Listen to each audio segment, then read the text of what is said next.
Hello students, welcome back to my YouTube channel. और आज मैं आपको पढ़ाऊंगी from the diary of Anne Frank, that is chapter 4 of the first flight. ये जो स्टोरी है बेसिकली एक डायरी से ली गई है जो कि लिखी है एनी फ्रैंक ने। एनी फ्रैंक एक जर्मनी की रहने वाली गर्ल थी जिसने इस डायरी में अपना एक्सपीरियंस को शेयर किया है, जो भी इन्होंने सफ़र किया है हिटलर के टाइम। एज वी रीड की जो हिटलर है उसने बहुत ही ज़्यादा अत्याचार वगैरह किए थे जूइश पीपल्स पर। तो जो हमारी एनी फ्रैंक थी वो भी एक जूइश गर्ल थी, और जो इसके फादर थे वो भी जर्मनी में ही रहते थे। और हिटलर के डर से वो लोग शिफ्ट हो गए थे एम्बिन डैम में, और वहां पर भी कुछ टाइम बाद अनफॉर्चुनेटली हिटलर ने अपना कब्जा कर लिया था। तो फिर अब उन्हें कुछ समझ में नहीं आया उनके फादर को कि हमें कहाँ जाना चाहिए। तो फिर वो लोग जो है अपनी जो ऑफिस की छत थी उसके ऊपर अपनी फैमिली को और उनके बॉस के जो उनके फ्रेंड भी थे उनको लेकर वहां छत पर जाकर छुप गए थे। और एनी फ्रैंक ने वहां पर अपने उस ऑफिस में 2 इयर्स तक छुप के रही, और उसके बाद वो लोग पकड़े गए एंड देन उनको भी कंसंट्रेशन कैंप्स में डाला गया। एंड वहीं पर एनी की डेथ हो गई थी कंसंट्रेशन कैंप में। उनकी मदर को, फादर को, उनकी सिस्टर को और एनी को खुद भी सबको कंसंट्रेशन कैंप में डाल दिया गया था जहाँ पर सबकी डेथ हो गई। और जब मतलब वर्ल्ड वॉर 2 खत्म ही होने वाला था उस टाइम पर जो है उससे थोड़े से ही दिन पहले उनको एनी फ्रैंक और उनकी फैमिली को कंसंट्रेशन कैंप में भेजकर मार दिया गया, और सिर्फ उनके फादर ही वहां से बचकर वापस आ पाए। और जब आए तो उन्होंने जब अपनी डॉटर की डायरी देखी तो उन्होंने पब्लिश करवाई, और इनकी नॉवल का नाम है a diary of a young girl, जो कि आज के मोस्ट फेमस पब्लिश्ड नॉवल है और काफ़ी इंटरेस्टिंग है। उन्होंने न ही सिर्फ हिटलर के अत्याचारों के बारे में अपनी एक्सपीरियंस को शेयर किया, बल्कि उन्होंने कुछ ऐसे फनी मोमेंट्स भी हमसे शेयर किए जो भी उन्होंने स्कूल में स्पेंड किए और जो भी उन्होंने अपनी फैमिली के साथ किए। तो let discuss this chapter in very detail. बहुत ही इंटरेस्टिंग चैप्टर है, आपको काफ़ी अच्छा लगेगा पढ़ने में। So let start. एनी जो थी वो बताती है कि जो उनकी मदर थी और जो उनके फादर थे वो उनकी सिस्टर को और एनी को उनकी ग्रैंड मदर के पास छोड़कर शिफ्ट हो गए थे। सबसे पहले जो शिफ्ट हुए थे उनके फादर हुए थे, और आफ्टर 2 इयर्स बाद उन्होंने उनकी मदर को भी बुला लिया था। और जो एनी और जो उनकी सिस्टर्स थी वो अपनी ग्रैंड माँ के पास रह रही थी स्टिल।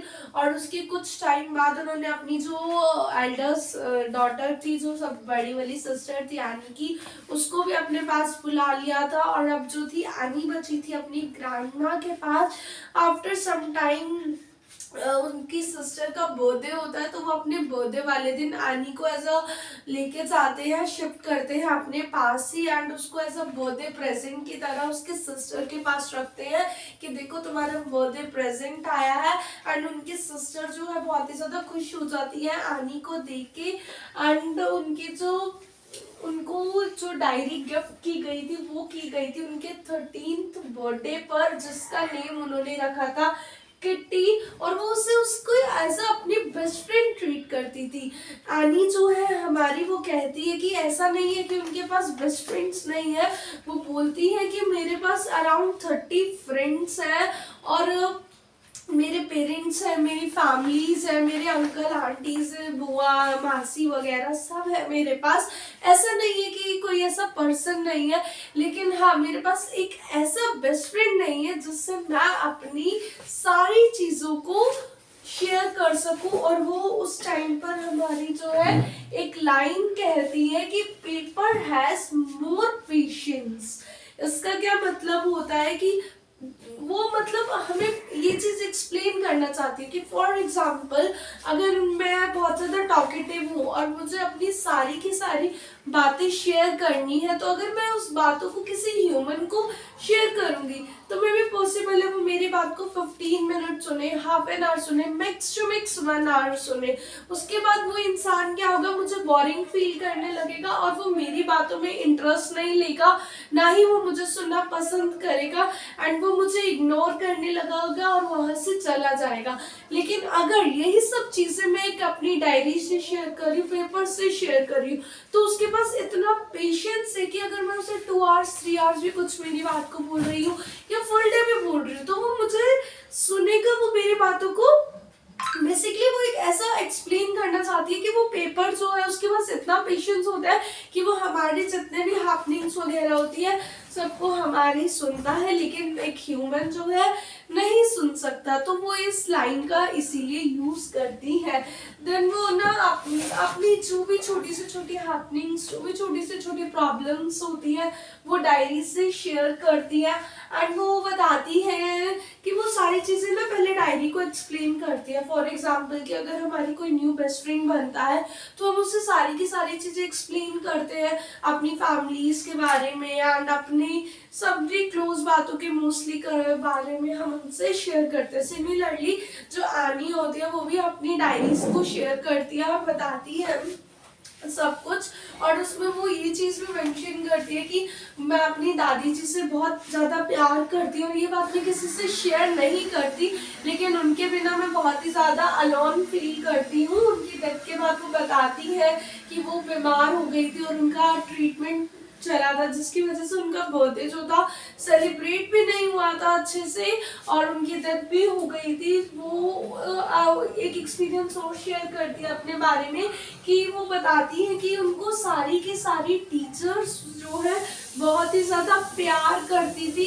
एक्सेप्ट मिस कीजिंग जो उन्हें मैथ्स पढ़ाती थी। और एनी बताती है कि उन्हें मैथ सब्जेक्ट में भी वैसे ही पसंद नहीं था, शायद इसलिए ही वो टीचर जो थे उसे पसंद नहीं करते थे और एनी चीजों को नहीं पसंद करती थी। एनी बताती है कि वो बहुत ही ज्यादा टॉकेटिव है अपने नेचर में और मिस्टर कीजिंग जो है उन्हें इस बात पर पनिश करते हैं और उन्हें ऐसे लिखने के लिए देते हैं। वो 3 बार उन्हें ऐसे लिखने के लिए देते हैं। जो फर्स्ट टॉपिक होता है उनके ऐसे का वो होता है मिस्ट्रेस चैटरबॉक्स, सेकेंड होता है इनकॉरिबल चैटरबॉक्स और लास्ट होता है क्वाक क्वाक क्वाक। इन तीनों ही जो ऐसे हैं वो बेसिकली एक ही चीज को पॉइंट करते हैं, that is talkative girl. Mister chatterbox को जो चटर चटर करके बोलता रहता है, इनकॉरिबल चैटरबॉक्स मींस जो कभी नहीं सुधरता, जिसको हम कितना ज्यादा सुधारने की कोशिश करते हैं बट स्टिल वो नहीं सुधरता। और क्वाक क्वाक मींस कि एक लाइक अ डक की तरह कि डक पूरा दिन क्वाक क्वाक करता रहता है। सिमिलरली वो एनी को ये चीज शो करना चाहते हैं कि तुम भी डक की तरह सारा दिन टॉकेटिव हो और क्वाक क्वाक टाइप करती रहती हो। तो हमारी जो एनी है उसके जो फर्स्ट एंट्री है डायरी की वो होती है 12 जून 1942 को और जो उनकी लास्ट एंट्री होती है 1 अगस्त 1944 को। मे बी उसके बाद उन्हें जो हिटलर्स के सोल्जर्स थे वो उन्हें कंसंट्रेशन कैंप में लेके चले गए। ये जो उनकी नॉवल थी इनको लिखा गया था डच लैंग्वेज में और उसके बाद इसे ट्रांसलेट कर दिया गया था बहुत सारी लैंग्वेजेस में और पब्लिश कर दिया गया था अलग अलग कंट्रीज में। इनके जो फादर थे वो बताती हैं कि वो जब उनकी मदर से मैरिज हुई तब उनके फादर की एज जो थी 36 ईयर्स थी और उनकी मदर की एज 25 ईयर्स की थी। और जो उनकी सिस्टर बोर्न हुई थी वो भी फ्रैंकफर्ट में बोर्न हुई थी जो कि जर्मनी में ही लोकेटेड था और उनकी जो सिस्टर है वो बोर्न हुई थी 1926 में। इसके बाद हुआ था एनी का जन्म जो कि हुआ था 12 जून 1929 को।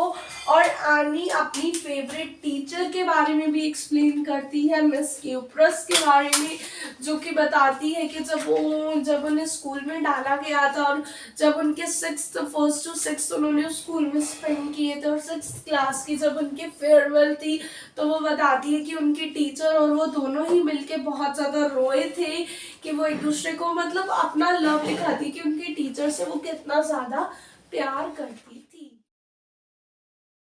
इसमें जो एनी है वो अपने 20 जून 1942 दैट इज सैटरडे था उस दिन का इतना एक्सपीरियंस शो करती है कि वो स्कूल जाती है और जाकर देखती है कि पूरी ही क्लास में बहुत ही ज़्यादा शोर मच रहा है, सभी स्टूडेंट्स जो है किसी टॉपिक पर डिस्कशन कर रहे हैं। तो जब वो क्लास के अंदर जाती है वो सुनती है और उसे पता चलता है कि जो टीचर्स की मीटिंग चल रही है और मीटिंग में टीचर्स ये डिसाइड करेंगे कि किसको नेक्स्ट क्लास में प्रमोट किया जाए या किसको नहीं प्रमोट किया जाए। तो सभी के सभी स्टूडेंट्स जो है उसके ऊपर डिस्कस कर रहे हैं कि किसे प्रमोट किया जाएगा या किसे नहीं, सब आपस में डिस्कस कर रहे हैं। और जो एनी है वो बताती है कि जो मेरे पीछे वाले बेंच पर दो लड़के बैठे हैं उन्होंने तो बेट भी लगाई है, अपनी जितने भी समर वेकेशंस की सारी सेविंग्स है उसकी उन्होंने बेट लगाई है कि प्रमोट होगा तो या नहीं होगा। एंड वो ये भी बताती है कि जो वो उनको चुप भी कराते हैं बट वो उनकी बातों को मानते नहीं है। एंड एनी कहती है कि जो मुझे मैथ्स का ही मेन टेंशन है, मुझे बाकी सब्जेक्ट से रिलेटेड तो कोई भी टेंशन नहीं है क्योंकि बाकी सब्जेक्ट्स को तो मैं इजीली क्लियर कर लूँगी, लेकिन मैथ्स ऐसा सब्जेक्ट है जो मुझे पसंद नहीं है और गॉड नोस कि उसमें मैं क्लियर होंगी या नहीं होंगी। और मेरी सारी फ्रेंड्स में मुझे ऐसा लगता है कि क्लियर हो जाएंगी, लेकिन बस थोड़ा सा डर जो है मैथ्स का ही है। और वो ये भी एक्सप्लेन करती है कि जो मेरी पूरी की पूरी क्लास है वो बहुत ही ज़्यादा टफर है, मुझे ऐसा लगता है कि मेरी मैक्सिमम क्लास जो है पूरी की पूरी प्रमोट नहीं की जाएगी, काफ़ी सारे बच्चों को फेल कर दिया जाएगा। देन वो टीचर्स को अनप्रिडिक्टेबल वर्ड एक नेम देती है जिसमें वो ये कहना चाहती है कि टीचर्स जो होती है बहुत ही ज़्यादा अनप्रिडिक्टेबल होती है, मतलब टीचर्स का कोई भरोसा नहीं है कि वो क्या कर दे। अगर टीचर्स का मन किया पास कर दे, मन किया फेल कर दे, तो बेसिकली टीचर्स की हम कोई गारंटी नहीं ले सकते कि टीचर्स कुछ भी कर दे। बट हाँ, मेरे ओपिनियन से मुझे ऐसा लगता है कि ज़्यादातर क्लास जो होगी फेल होगी क्योंकि मेरी क्लास में बच्चे बहुत ही ज़्यादा टफर है। देन वो बताती है कि हमारे स्कूल्स में टोटल 9 टीचर्स हैं और जो उनके बेसिकली टीचर है मिस किसिंग जो उनको मैथ्स पढ़ाते थे वो उनको एनी को पर्सनली पसंद नहीं करते क्योंकि वो बहुत ही ज़्यादा टॉकेटिव गर्ल होती है और उसकी टॉकिंग करने की आदत से वो हमेशा अनॉयड ही रहते हैं। तो जो उसके बेसिकली सर होते हैं वो उसको एज अ पनिशमेंट में एक ऐसे लिखने के लिए देते हैं that is chatter box, miss chatter box. Chatter box का क्या मतलब हुआ कि मतलब जो हमेशा बोलता रहता है, कभी चुप नहीं होता, चटर चटर करता रहता है, तो वो उसी के बेस पर उसको देते हैं। तो जब आनी घर जाती है अपना होमवर्क कंप्लीट कर लेती है एंड देन नोटिस करती है कि हाँ मुझे तो होमवर्क में ये ऐसे भी मिला और मुझे ये भी करना है, तो स्टार्टिंग में तो वो थोड़ा सा सोचती है कि पता नहीं मैं कैसे लिखूंगी, ऐसे इसके ऊपर ये टॉपिक ऐसा है। लेकिन जब वो लिखने बैठते तो वो उसे 3 पेजेस का ऐसे लिख देती है एंड उसमें वो काफ़ी सारी चीज़ें एक्सप्लेन करती है एंड वो ये भी बोलती है कि मैं ट्राई करूँगा कि मैं कभी भी मतलब क्लास में अब आगे से शोर ना मचाऊँ, पर पता नहीं मैं इस अपनी हैबिट पर कंट्रोल पा पाऊँगी या नहीं, क्योंकि ये जो हैबिट है मुझे मेरी मदर से इनहेरिटेड हुई है। मेरी मदर भी बहुत ज़्यादा टॉकेटिव है, वो भी बहुत ज़्यादा बोलती है और पता नहीं मैं अपनी इस हैबिट पर कंट्रोल पा पाऊँगी या नहीं पाऊँगी। तो जब वो अपने टीचर्स उसको को देती है, वो उसे पढ़ते हैं, वो बहुत ही ज़्यादा हंसते भी हैं, उस ऐसे को एंजॉय भी करते हैं। एंड 2-3 डेज तक वो एनी को कोई भी ऐसे नहीं देते एंड एनी बातें करती है तो वो ज़्यादा कुछ उसे कहते भी नहीं है। बट आफ्टर 2-3 डेज भी तब भी जब एनी चुप नहीं होती तो उसके जो टीचर है उसे अगेन दोबारा से एक ऐसे लिखने के लिए देते हैं और उसका टॉपिक होता है इनकरेजेबल चैटर बॉक्स, जिसका मतलब होता है, जिसको इनकरेजेबल का मतलब होता है कि जिसको कितना भी समझा लो उसकी समझ में नहीं आता, हम उसे कितना ट्राई कर ले कुछ ना कुछ समझाने की बट वो हमारी बात को मानता ही नहीं और किसी बात को समझता ही नहीं, तो उसे बोला जाता है इनकरेजेबल। इनकरेजेबल चैटर बॉक्स मतलब कि हमने उसे इतना समझाया कि चुप रहो बट वो नहीं रहता। उसके ऊपर भी एनी ने बहुत ही अच्छा पैराग्राफ लिखा लेकिन स्टिल एनी जो है चुप नहीं रही एंड थर्ड टाइम पे उसके जो टीचर थे उन्होंने उसे ऐसे दिया लिखने के लिए क्वाक क्वाक क्वाक, लाइक जैसे एक डक हमेशा क्वाक क्वाक करता रहता है, कभी भी चुप नहीं रहता। और उसको मतलब हमेशा ही क्वैक क्वैक करता रहता है। तो सिमिलरली उन्होंने एनी को बोला कि तुम हमेशा क्वैक क्वैक क्वैक टाइप करती रहती हो एज ए डक की तरह, इसलिए तुम्हें जो है इसके ऊपर लेटर लिखना है, वो सॉरी ऐसे लिखना है। और फिर उन्होंने ऐसे फिर जब वो उनके टीचर जो है उन्हें क्वाक क्वाक क्वाक ऐसे लिखने के लिए देते हैं, तो एनी क्या करती है उस बार उसमें ऐसे लिखकर ही नहीं आती, बल्कि उसकी जगह एक पोयम लिखाती है जिसमें वो एक फादर डकलिंग और एक मदर डकलिंग सॉरी एक फादर डक, एक मदर डक और उनके 3 डकलिंग्स के बारे में लिख के आती है। और बताती है कि जो एक फादर ने अपने 3 डकलिंग्स को मार डाला, फादर डक ने, और उसका रीजन क्या था उनको मारने के लिए। बेसिकली वो पॉइंट करती है कि उन्होंने बस उसको इसलिए मार डाला क्योंकि वो all time quack quack quack करते रहते थे। तो बेसिकली उससे आनी क्या शो करना चाहती थी अपने टीचर को, वो ये दिखाना चाहती थी कि बच्चों का तो काम है बोलना, वो तो बोलेंगे ही, वो उनके हैबिट में ही है। तो उसका कोई भी ऐसा कोई प्रॉपर इलाज नहीं है कि बच्चे हैं उनका काम है बोलना और वो तो बोलेंगे, तो आप बार बार उसे इस तरीके से पनिश करना ऐसा बंद कर दे, क्योंकि उसका कोई भी फायदा नहीं है। तो जो उसके टीचर थे जब उन्होंने उसे क्लास में पढ़ा तो उन्होंने उसे एक फन वे में लिया और उसे एक सीरियस वे में नहीं लिया और उसे कोई भी ऐसा पनिशमेंट नहीं दी। और उसके बाद उसके जो टीचर थे उन्होंने उसे अलाउ कर दिया बात करने के लिए भी, और वो उसे ज्यादा कुछ एक्स्ट्रा होमवर्क भी नहीं देते थे एज अ पनिशमेंट के लिए।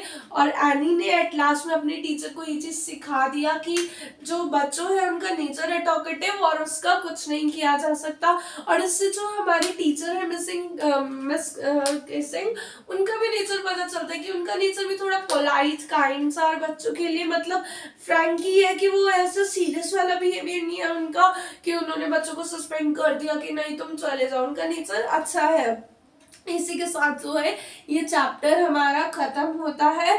और आज मैं आपके लिए लाई हूँ एक गुड न्यूज। आज मैं आपको मिलवाना चाहती हूँ एक न्यूज सरप्राइज से, और वो आपके लिए सरप्राइज है कि इस चैनल पर जल्द से जल्द हमारी मैथ्स क्लासेस भी शुरू होने वाली है, जो लेंगे हमारे डायरेक्टर सोनिल खुराना। और वो इस मैथ्स सब्जेक्ट को आपको बहुत ही अच्छे से पढ़ाएंगे। Wish you all the best for your exams and with your new teacher. And please हमारे मैथ्स की सभी वीडियोस को जरूर देखिएगा। हेलो स्टूडेंट्स, मैंने अभी अभी हेवंस इंस्टीट्यूट में ज्वाइन किया है। मेरा नाम सोनिल खुराना है और मैं इसमें मैंने हेवन इंस्टीट्यूट में डायरेक्टर के मैथ्स के डायरेक्टर के उसमें ज्वाइन किया है। तो मैं पहला चैप्टर आपको बेसिक से लेकर पूरा एडवांस तक पढ़ाऊंगा। बट जैसे कि आपको ही पता है और मेरे को ही पता है कि अभी पेपर आ रहे हैं, तो हम पहले जल्दी जल्दी रिवाइज करेंगे हर चैप्टर का। फिर जो नए सेशन से मैं आपको न्यू बिल्कुल अच्छे से एक बिल्कुल नई सीरीज चलाएंगे जिसमें मैं आपको हर एक चैप्टर बेसिक में करवाऊंगा। तो चलो मेरे साथ जरूर जुड़िएगा और हमारा सपोर्ट कीजिएगा और लाइक सब्सक्राइब कर दीजिएगा। Thank you.